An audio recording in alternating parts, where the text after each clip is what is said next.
Hello and welcome to today's video in Birmingham New Street. We'll be riding aboard Avanti's West Coast Class 221 Voyagers. These were built by Bombardier Transportation and first entered service in 2001. These were built for Virgin Cross Country and Virgin Trains. But Aviva inherited the cross country franchise in 2007, which is the current cross country franchise. Avanti West Coast and Cross Country operate the Class 221s, which you also see the other type 220. And Avanti are replacing these with Class 805, 807, 8300, with two confirmed to be going to Grand Central, two of the Avanti West Coast Voyagers, but nothing's known about Cross Country getting any more. Welcome on board. Time for a Wi-Fi test. As you can see, the interior has been refurbished in the past few years since Avanti took over the franchise in 2019 from Virgin. It's not really much of a refurbishment, just a cosmetic refurbishment. As far as train Wi-Fi goes, I think this is exceptional. It's usually a lot slower on this than in other trains, so well done Avanti. Today's service is going to Euston. We'll be getting off at International though. We're a 10-car service coupled up together, 5 and 5. So we're starting in first class, which I'll explain in a minute. I really like the seats. It's like a really nice bluey leather with a nice little headrest, moquette type fin on the top. Foldable armrests as well, which are also leather by the looks of it. I think the seat comfort is amazing, to be fair. The window blind, the lights as well, and a big fat table, and plug sockets as well, and a seat recline, of course, which wasn't the best seat recline, but it was decent enough. I think this first class is really nice. So let me explain why I started in first class today. So as it was a coupled up unit, in my half of the unit I was in the rear. It had coach G and stuff, and I was very confused why it wasn't coach A. But I believe it's for the coupled up, so the front unit's A B, C, D, E, F, G, whatever. Then the other unit's the 5 after that, which I didn't realise. Yeah, I don't know why there's a whole carriage full of tables. I heard it's for overfill of first class, but I'm not 100% sure about that. This is really good though, when the train's busy. And it's foldable tables as well. Here's a little catering area. Good selections of snacks. I find Avanti a bit expensive. Bought Pringles, drink and something else. It's costing me £6, and it was water, literally. A bit expensive. So you got your light, your seat reservation screens, and you got foldable tables. So the seats are actually really well padded. I think they're more comfier than the cross-country Voyagers, as the cross-country Voyagers, they've not been refurbished in a while, so they're a lot firmer. I thought even the top of the seat, the headresty bit, it was a bit of a different sort of angle, so it was comfy there. You got your plug socket but no USB, but considering the train's age, that's probably why. The seating's in 2+2 with bays of 4. Is Coax also available? I think it's good that these trains have got seat reservation screens. I don't know if they've had them since they were built in 2001. I don't think they would have, but let me know in the comments. So every toilet on the train is accessible toilet, which is good, but maybe a waste of space when it could have been they maybe could have done 2 accessible toilets and a standard toilet, or done the rest into more seating or something else. Yeah, water works well, the soap works well, hand dry works well, so a dynamic trio working really well, and a nice clean toilet nonetheless. I really like the interior. I think the seats at the moquette go really well along with the carpet.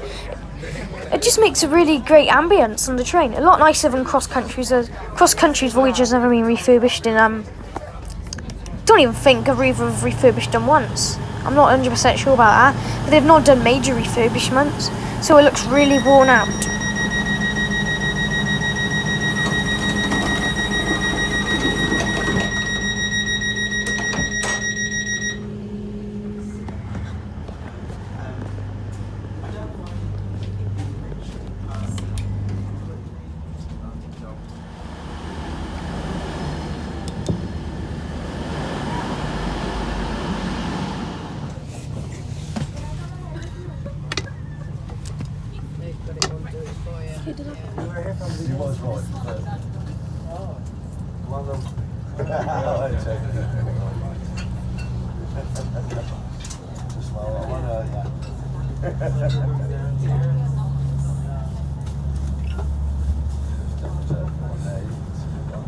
Acceleration's alright on these. It's not as good as like modern trains what you expect. These are more than 20 years old.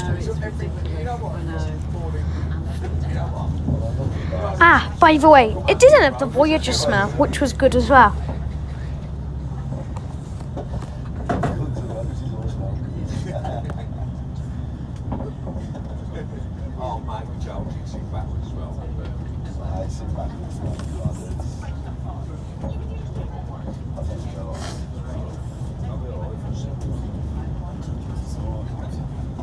Under the seat, I noticed something. Do you put your legs back and put your legs on it, or is it just to hold the seat up? I don't know. Their website is not actually that bad. They've got everything you need on there, really. Information about the trains. And one thing which was cool, you order food and it gets delivered to your seat. That's a really cool and handy feature. But I wonder if sometimes someone's accidentally ordered it to the wrong train. They were on one train and accidentally put down the wrong train.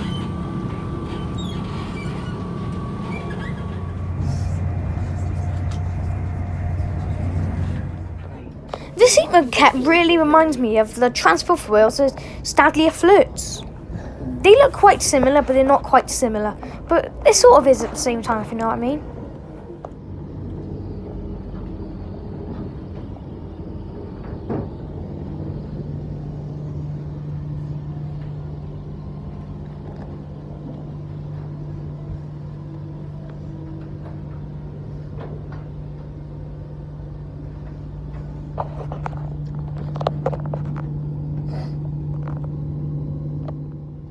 Time to sum up today's journey. The positives: it was nice ride quality, it was nice, clean and tidy on board, and they didn't have the Voyager smell, which was good. And the negatives: the windows were a little bit dirty, and that's the most weirdest complaint I know. And secondly, an accessible toilet in every carriage is a bit of a waste of space. They could have have two accessible toilets on one normal toilet and used the two where it used to be accessible toilets. Use that for new space.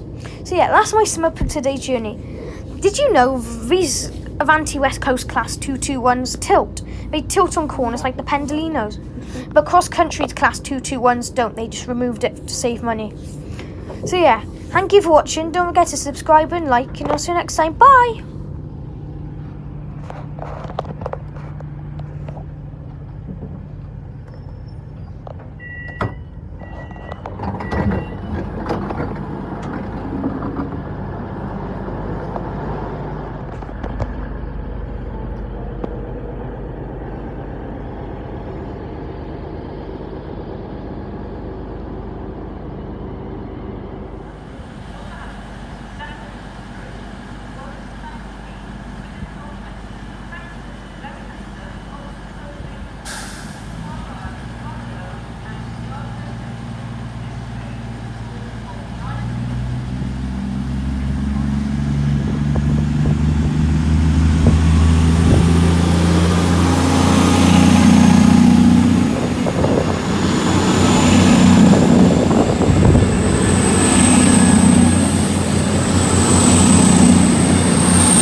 By the way, here's Birmingham Curzon Street, which is going to open in the coming years for HS2.